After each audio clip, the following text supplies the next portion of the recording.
a shotgun in my hands, behind the gun, I'll make my final stand.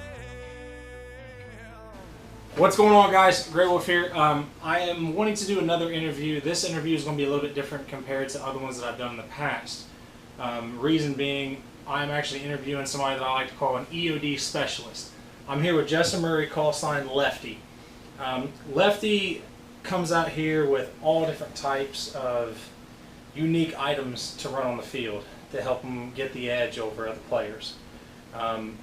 As an EOD specialist, he uses landmines, he uses claymores, bazookas, you name it. He does stuff that a lot of other players don't even think about doing. Now, yes, it does. By my understanding, it can get a little expensive. However, I've seen him out there with a metal detector trying to locate his landmines. He's really good at what he does. He has so many confirmed kills from what I've even seen. And I wanted to take a few minutes out of his day before he heads home to do a quick interview. Lefty, what are some of the things we have here in front of us? So one of my personal favorites is the S-Thunder landmine. I have a dozen of them. Basic setup is it unscrews on the top and you insert a CO2 cartridge. And then on the top you have a hole for your BBs. And once the CO2 cartridge is in, once they hit this button, it will press down and puncture the CO2, much like when you insert it into a CO2 pistol, and the released gas will blow it out the top.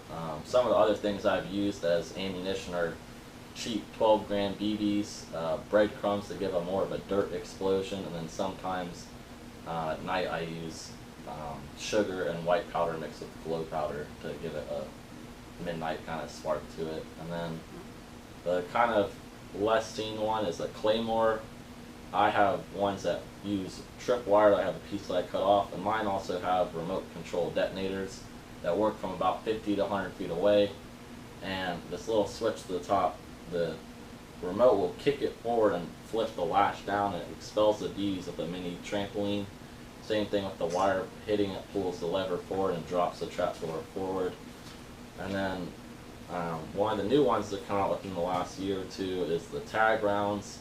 I have one of the shells loaded with the kind of Nerf rocket, and these are imported over from Russia.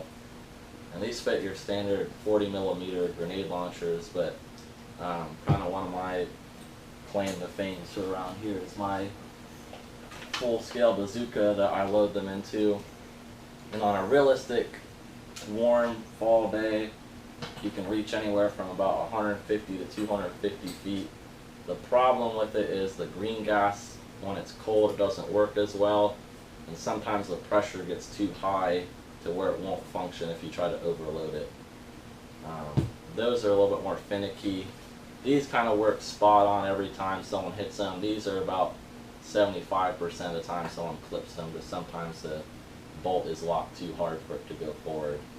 I kind of prefer these to your standard Thunder Bee grenades, because these are a little bit more base defenses, and that's where I kind of do my best job at, is defending bases. So I had tons of Thunder Bee grenades before, and I started getting into other things, seeing what was on the market, and I've always really liked the landmines. I started getting into those once I started watching Vietnam movies, and they're always stepping on them. I thought, man, I'd like to do that for a field one day. So today at Operation Cochise, I'm sure you used some of these items today. What did you use?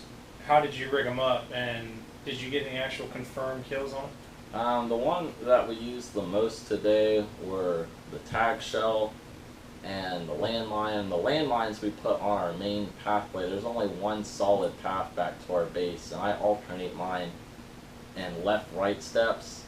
So I'll do, if you're going on the path, they'll be set to where you'll step on two continuously. So if someone hits the left one, the rest of the team will think to go on the right side and hit that one, but then it's alternated in front of that. So it goes left, right, 5 feet forward, right, left, and then I do a 3 spread, so that way if you try to just run through it, you're more like, if you try to stay on one side, you'll hit 2 or 3 on your way, but if someone realizes that they're on one side, they might accidentally go up the other side. So you've actually put a lot of time and thought into how you want to set these up versus just digging a hole and like, it looks like a good spot somebody's going to stand. one of the things I used, I actually visited my local surplus store and picked up a manual on landmine and anti-landmine warfare, and that was a big help, looking at their spread patterns and how they dig them and how they mark them out.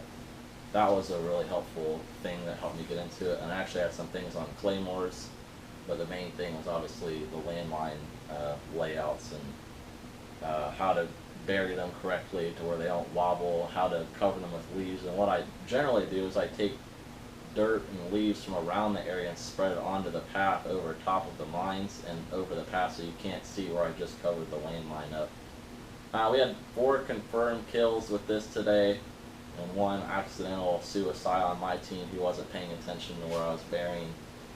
These didn't really get used to it because they were sitting on the flag and we didn't see much action near the back of the base. This, we had 1 confirmed building kill here, and the rules that Fallen Order uses is regular grenades clear a floor and then bazooka style clear a building, and we had 1 building clear, and at the end of the day we had some fun with it and we were seeing how far we could launch it as kind of a end of the day celebration. But they're really heavy, and people always tell me that, and it's always kind of a struggle getting these up and down the field every day, but people always appreciate it when I bring them out, and I have a lot of fun doing them. I think a lot of people have fun seeing these out in the field. It really does bring a different aspect to the sport, and versus a lot of, I mean, most of us that run, myself as well, we'll just, run a gun. He does both.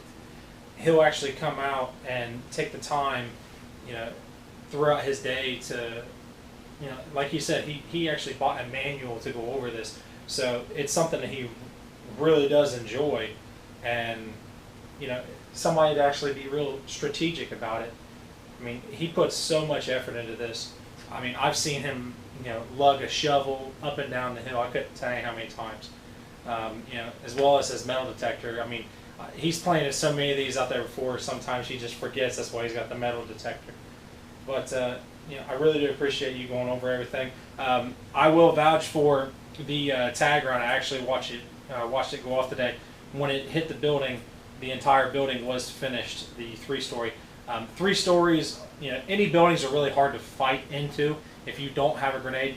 The nice thing about this is when it hit the building, there was 8 individuals that was in the building, and all 8 were confirmed killed as soon as it hit impact.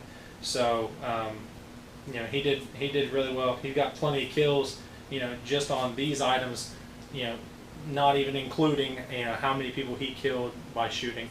So I really do appreciate you taking the time to, show me the stuff that you have, and I'm sure everybody else is really going to enjoy this. I think the mentality I have behind it is probably the same that people that use bolt snipers use, where it's maybe not the most practical thing, but it's airsoft, where I think it comes down to not whether how many kills you get or what kind of stuff you have or what you enjoy doing. And if you enjoy running a bolt sniper, or you enjoy rushing somebody by building the smallest CQB weapon, or whatever you want to build and put your money into, I think as long as you're having fun with it, I consider that winning on any day.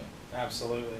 And that's why I always try to encourage people, when you're going to play and you're really serious into it, choose the kind of class you want to be, whether you want to be operator, sniper, support gunner, EOD specialist.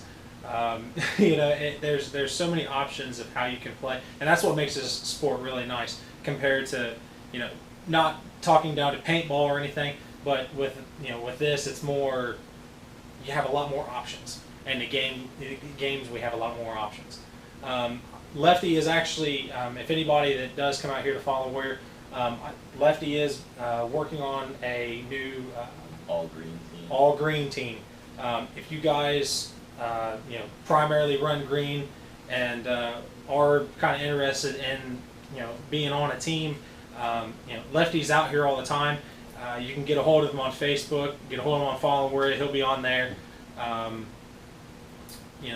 if you guys come out here and you just see him, strike up a conversation with him. He's one of the nicest guys that do come out here. Just earlier today, we had an individual who come out here with a group, and his gun stopped working on the field, and Lefty didn't even hesitate. He picked up his support gunner and he said, "Here, have fun with it."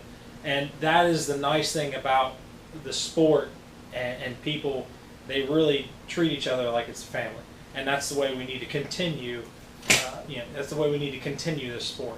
We need to continue helping each other out, helping new players out, and being very supportive, and as much as we can, is something as, hand them a bottle of water, or, hand them some ammo.